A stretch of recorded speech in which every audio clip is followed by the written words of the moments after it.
I wish we could play music. Sexy can. Technically, you could play music that they can't hear. Hey, everyone. Welcome back to Lensflare. Welcome, welcome. In this episode, we're doing part 2 of our tips and guide for doing boudoir shoots with curvier girls. Mm-hmm. Specifically, we're going to be talking about posing tips and props. Now, I'm Richard. And I'm Katt.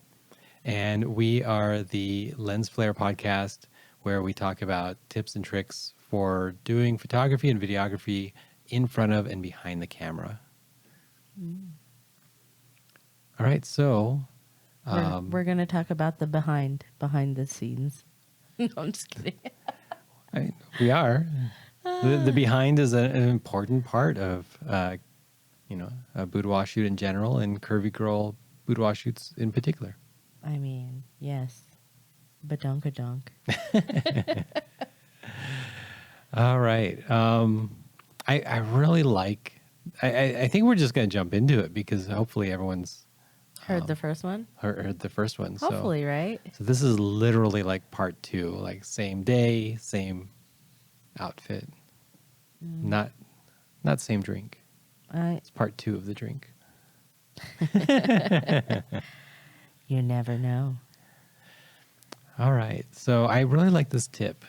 Bend it like Beckham. Oh, bend it like Beckham. I thought it was amazing. So pretty much, if it bends, bend it. Your arms, your legs, do the things. The triangles are amazing. Also, the S shape for bending. That's great too because it adds to curves. Let's talk about the S shape a little bit. The S shape. So the S shape, we kind of want you to pop your hip out and, show all the beautiful curves. We tend to... Hey, wait. No, What? more specific than so they pop their... That's it? They just pop their hip? I mean, they can pop their hip. They can have their hand on their hip as well. Cross one leg over. This is screwing up my my presentation here. But I mean, you're the one who started talking about popping listen. S shape. So Sometimes you got to pop, lock, and drop it. what the heck? One thing that's kind of like surprising to me is that a lot of girls do not know how to pop their hip. And it surprises me because I'll be like, well, can you pop your hip? And they'll be like, okay. And I'm like, did you move? I don't think you moved. Maybe they popped it forward instead of to the So side. I can't even tell. Yes, I want you to thrust your pelvis at me. Like, no, that's not popping your hip. What? You don't want the gyration movement? That's not appropriate for photography unless you want it like that. That's more for video, though. This just suddenly made me think of like, if I ever ask somebody to pop their hip and they start doing the thing from Letterkenny. Gail? Gail. I will lose it. I will not be ready. Oh, man. Oh, man. If you don't, you most likely don't know because I feel like Letterkenny is pretty niche, but go on YouTube, Letterkenny Gail, and you will see the dance I'm talking about. It's awful. It's awful. It's so bad. And it will brand on your head and your memories, your brain. Yeah. So, girls, learn how to pop your hip. Exaggerate a bit more than you think is right. Because the photographer can tell you to pull it back some. But it is awkward to be like, can you pop your hip more? No, can you pop your hip more? My hip doesn't pop anymore. I think it does. I have faith in your hip to pop. Man, sometimes it gets awkward. Like, you just have to show them how to pop their hip. Be like, hey, this is how we pop the hip. I need you to do that, by the way. I'll practice. That sounds like a good tip. I mean, it'll get them to laugh. And what do they call that? What? Mirroring. Mirroring? Yes. Yeah. So Yes. this is a boudoir tip in general. This is not specific to curvy girls. So when you're doing a boudoir, and maybe we should have a whole episode on boudoir, but mirror. So, whatever you want the model to do, tell them, hey, mirror me, mirror me.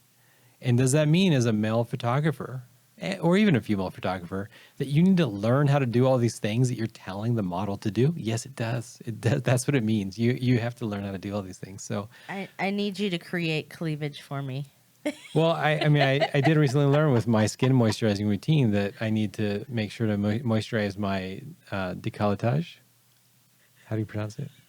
Décolletage? I thought it was décolletage or something. Décolletage. I don't know. It is décolletage. So I need to make sure to moisturize my décolletage because it's part of the instructions for my moisturizer. It's like my face. Is it actually in the words? Yes. It says It's it? yeah. On the bottle. On the bottle. I can't. So, and if you're a guy and you're getting older, moisturize. That's a bonus tip. I feel like this is more of a bonus. Okay. All right. We'll get back to it. We're not focusing. So,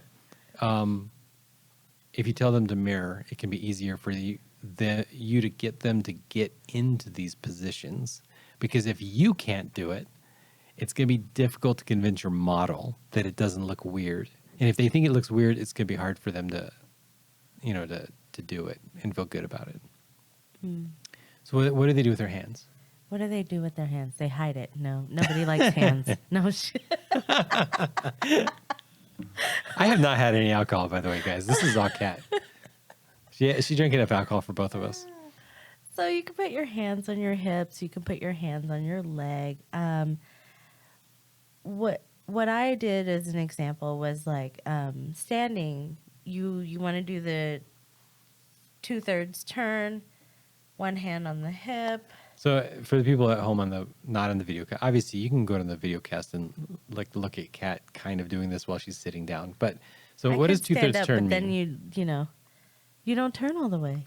Like you don't want to do like straight profile. Like hey, you're just trying to show them, but they need to it's not hear working.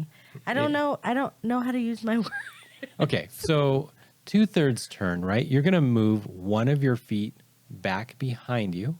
So now you're going to have one foot closer to the camera. Mm-hmm. You're going to have one shoulder closer to the camera, and you're going to have one shoulder more away from the camera. So that would be like a 2/3 turn. And with that, the leg that's behind, you want it to hold most of your weight. Because, I don't know, just the stance itself makes you look better. Right? Because whatever is closer to the camera is bigger, and whatever's further from the camera is smaller. So by shifting your weight back, it subtly manipulates the angle and the sense, like just this like impression that the camera is getting of you. And so it makes you look lighter for you to shift your weight away from the camera. And that's why we arch our back. To add curves and to emphasize the boobs. So you have to be careful on how you arch your back. So right, when you arch your back, you want to make sure that you're arching your back in a way that puts the upper part of your body towards the camera and the lower part of the body away from the camera. You don't want to arch your back in a way that puts your belly closest to the camera. It doesn't matter how thin you are. If you're arching your back and that puts your shoulders away from the camera and it puts your hips away from the camera, your belly's going to look big. It just really doesn't matter, like, how thin you are. So you definitely want to arch your back and lean forward. I like to say that you pivot at the waist. Pivot? Yeah. So I'll tell people, like, just imagine there's a hinge, which there is, at your hips. And so, just be comfortable. And I'm starting to do what you're doing. It's like I'm trying to like show them. Are you trying to So mirror? you you want to make sure that they're kind of flexible at their hips so that they can move their whole body, the upper body, towards the camera, and then you're gonna shift your back. And what can happen depending on your angle and things, your belly can almost vanish. And then what are they seeing? It's like all breasts And booty. and your beautiful face and everything. And like it can look pretty. You pull that off, and it will brand in people's heads. There's definitely a particular image that's still like branded in my memory that I'm like, that's an amazing pose for sure. I'm curious. You're the one who showed it to me. Ah, that one. Yeah, It was Yeah. good. yeah. All right. Mouth. So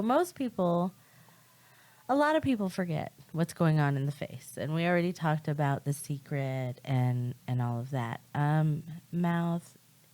If your lips are closed, it's not a good look, because then I don't know, even a slight smile with the lips closed is not as sexy as slightly open mouth, because it's kind of like you want it more full. I don't know. All I could think But right there was also- what would that mouth do?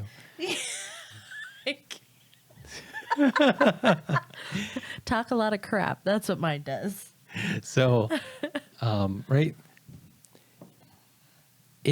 I feel like when you see their mouth and there's a little bit of gap, it helps the bottom lip to have a round bottom curve, and it helps the upper lip to have the high arch. And right, if you were to make a kissy face, Not duck lips. you would, right, that's like an exaggerated look, but you don't want that. So you don't want them to make a kissy face unless they're like blowing a kiss at the camera or something, something that seems like pinup, like kind of like old style. But you want to hint towards it. And so if their mouth is slightly open, it's going to help exaggerate that bottom curve of their lip, and it's going to help that upper arch, and it's going to make them look just a little bit more seductive and a little bit more like it could be a kiss. And then that's going to put thoughts in their head. So that's what you really kind of want. Nobody really likes thin lips, right?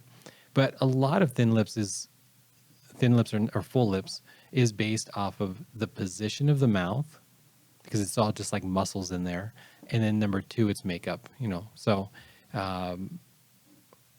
we'll talk about makeup and things with our makeup girl, also our girlfriend, but our makeup girl, and in general. But for the most part, just focus on keeping your mouth slightly forward. Now, I think this is an important tip too. Sorry, not forward. I mean, your mouth slightly open. Just maybe breathe a little bit, like just breathe a little bit out, and that will make sure that there's enough gap there. But keeping your tongue on your palate. Mm-hmm. That's very important. Why? Does it help? Doesn't it help with the eyes? So yeah, if you keep your tongue on your palate, for some reason, it helps keep your eyes from squinting. So a lot of times people, and this, I mean, you can make jokes about Asians or whatever. That's me. I'm the Asian. But in the reality is that a lot of people, when they smile, they squint their eyes. And I had one model say she called it hooded eyes, and she supposedly was Filipina, but I swear I don't I think her white side was really strong. Yeah, like she did not look Filipino, but her eyes would not catch the light because they were just like too closed when she was smiling. And she told me the trick of putting your tongue on your palate to keep your eyes from squinting too much. So, yeah, I guess when you, yeah, I mean, we won't talk about the physiology of why this works, but it works, so you should do it. Mm-hmm.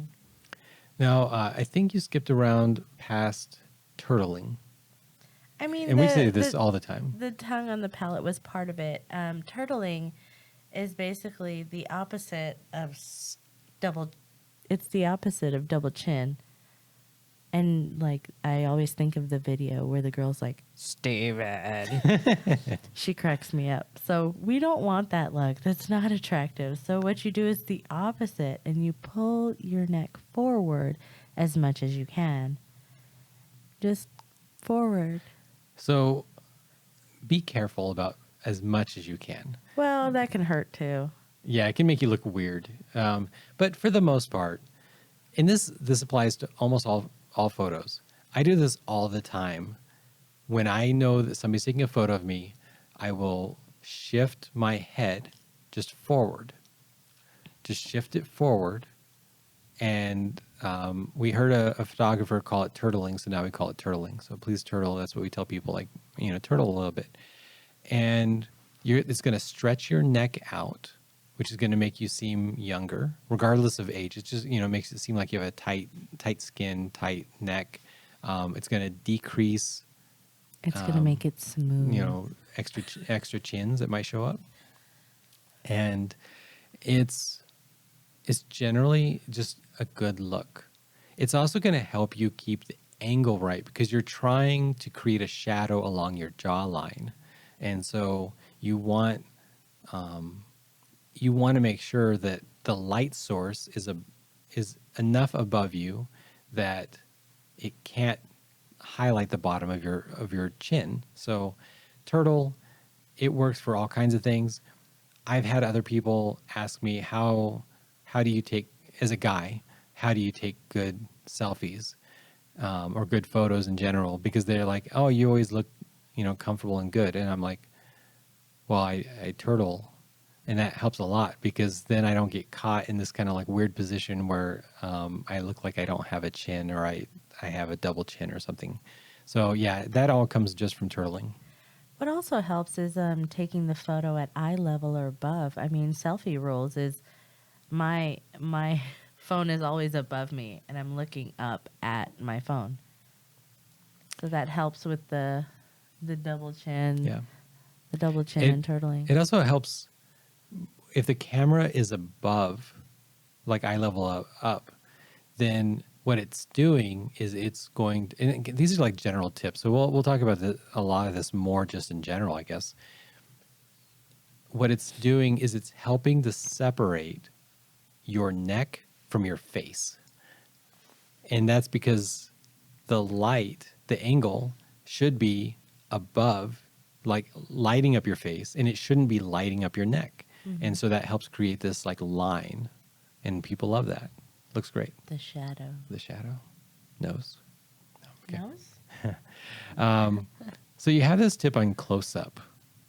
So on close-ups, I saw a photo of a girl, and she had her face. Well, she did the two-thirds turn, and and then she dropped her shoulder, and maybe looked over her shoulder, and it looked amazing. So, and then like if you have your arm out, move it slightly away from the camera so that you can have that line as well, but it's not in the way. It's not focusing on your arm because it'll be the largest part of your body because it's the closest. Your arm? Yes. You want your arm to be the largest part of your body? No, I'd rather my boobs. No, that's fair. So, again, this is like a recurring theme. Move the part you want to minimize away from the camera. Mm-hmm. Hips away. Hips away, arms away, wing away. Up and away. What do they do with their feet?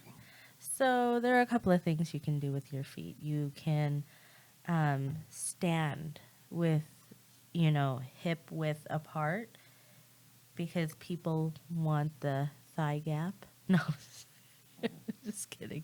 It just looks. They do though. They want They do. they want make the- judgments based off of whether they see a thigh gap or not. Yeah, I don't need that. That's how my phone drops in the toilet. My thighs have saved me. But the other one is having one foot just crossed over the other.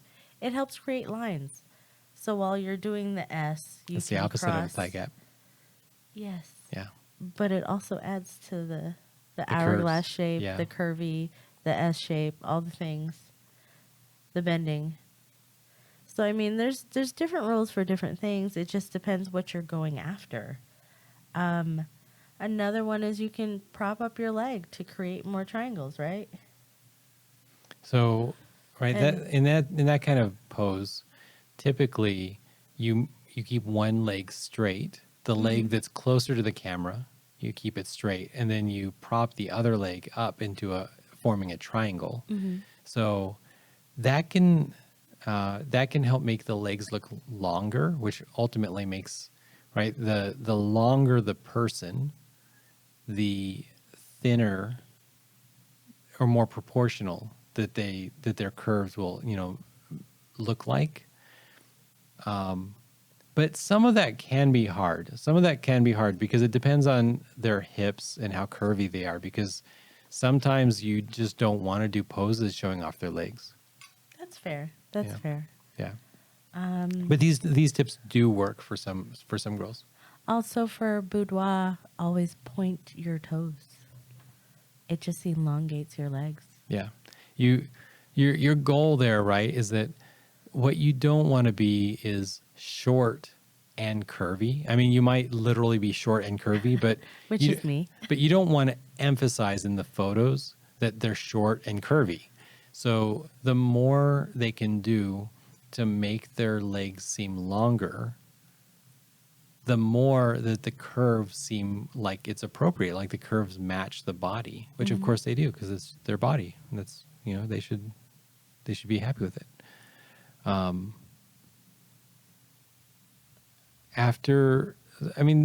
Is there any other posing tips or do we move on to props? I mean, what other tips would you like? The laying down ones, it's not necessarily for curvy girls. It's for everyone. So the other ones. one of my favorite poses, and this is where like I don't always show the legs for a curvier girl. A lot of times I really like the pose where they sit and they lean forward, which if you're sitting and you're leaning forward, then your belly is smallest, right? That's at that point your belly is the furthest away from the camera because your feet and your legs could be, depending on how they're sitting, could be towards the camera. Their breasts are towards the camera. Their face is towards the camera. And so definitely I like that pose. I like That pose makes me think of Austin Powers, where he's like, "You're an animal, grr, baby, grr." That's how I get them to laugh because I'm weird. and she makes them laugh for sure. There's other poses, but they're really all in relation to props. So let's go ahead and move on to props. What kind of props? So we use satin pillows. We use blankets of many different textures, plushies, just to hide, distract, or just add to the photos.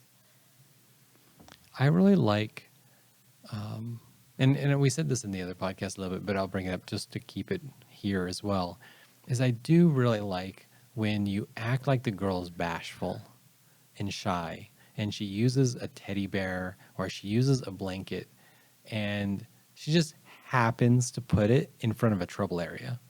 So whether that's an area with cellulite, whether that's an area with psoriasis, whether that's whatever, I can clean that up in post.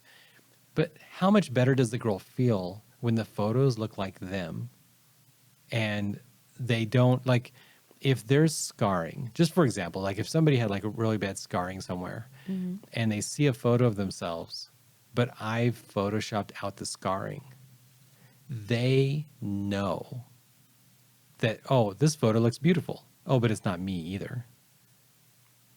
They know it. They might love it. They might want to show people because they're like, this could be me if I didn't have that scar. Mm-hmm.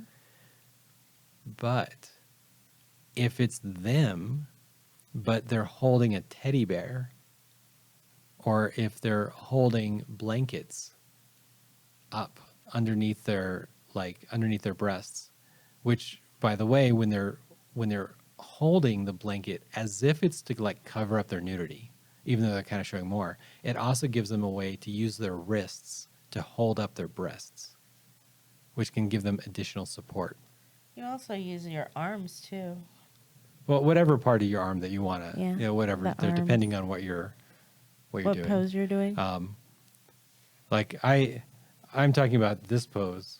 What, like this? Well, Well, yeah, where you're holding the blanket with your hands, as opposed to where you're crossing your arms. But either whatever a They body both work. part, also things like bar tops and countertops, things that you put and the bartenders use this trick all the time, where they lean over the bar, and then the bar helps them to push their breasts like up and gives them more cleavage and things. So, but all these things, when the model sees themselves without Photoshop and they look gorgeous, and they can show people and say, this is me. And they're like, wow, that's you? Yeah, that's me. It's different. It's different than if I just Photoshop out psoriasis, or if I Photoshop out a scar. That's not you, by the way. Like if you have psoriasis or you have a scar, that's not you. You're not defined by your skin, because you can, number one, over time that stuff like minimizes, like you just heal away from it. Mm-hmm. If you get medicine, if you get that stuff could go away. If you get laser therapy, that can just go away.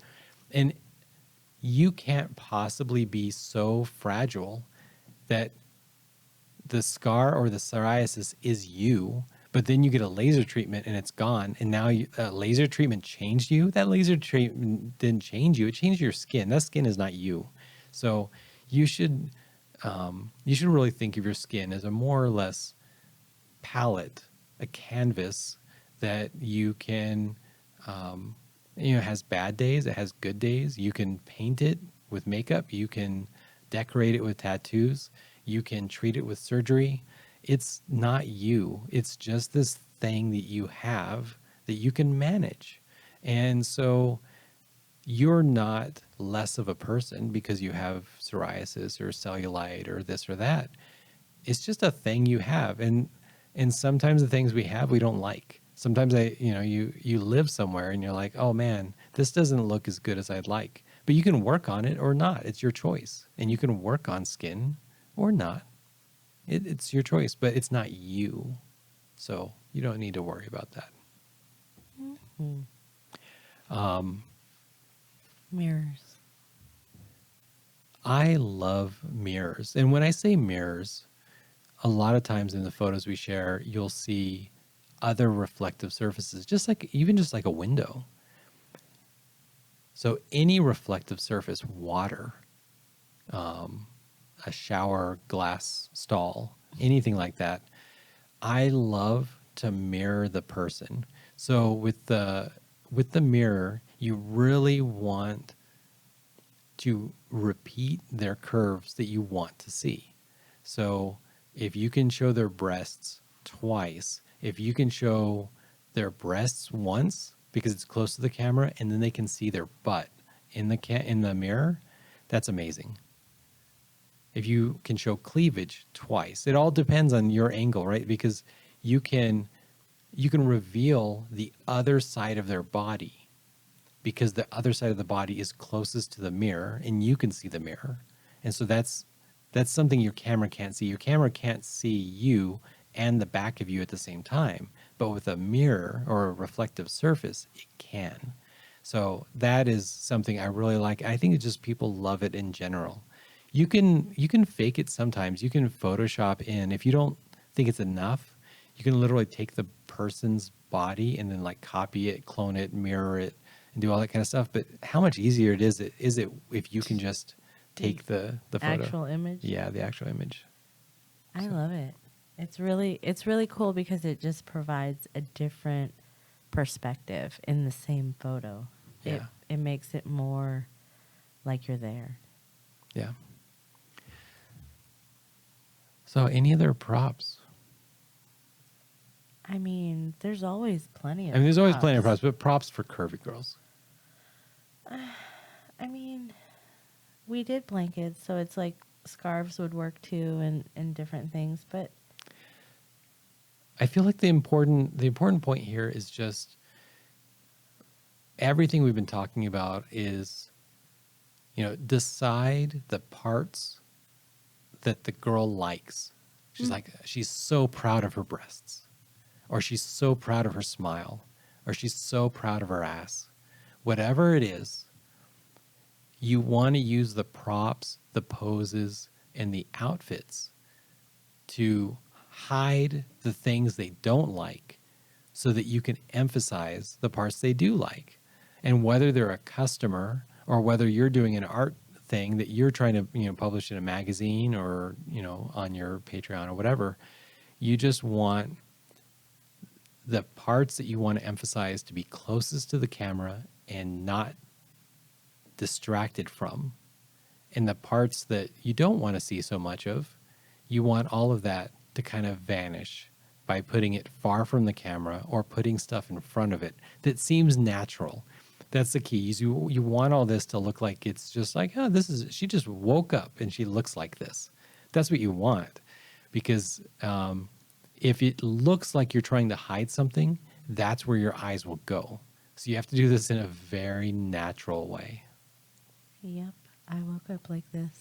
Makeup, hair done. Every day. Every Nails day. done. Well, my nails are done every day.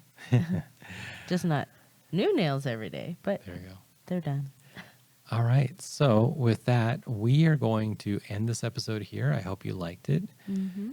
And we're going to hop over to our Patreon bonus cast. So for sure, if you want to join in on our conversation over there and get our bonus episodes, then head on over to patreon.com/Ignis Umbra. Link in the bio or link in the show notes, and join us over there. Yep, join us. It's more fun. I get to be explicit and goofy. All right. Bye, guys. Bye, guys. Thank you.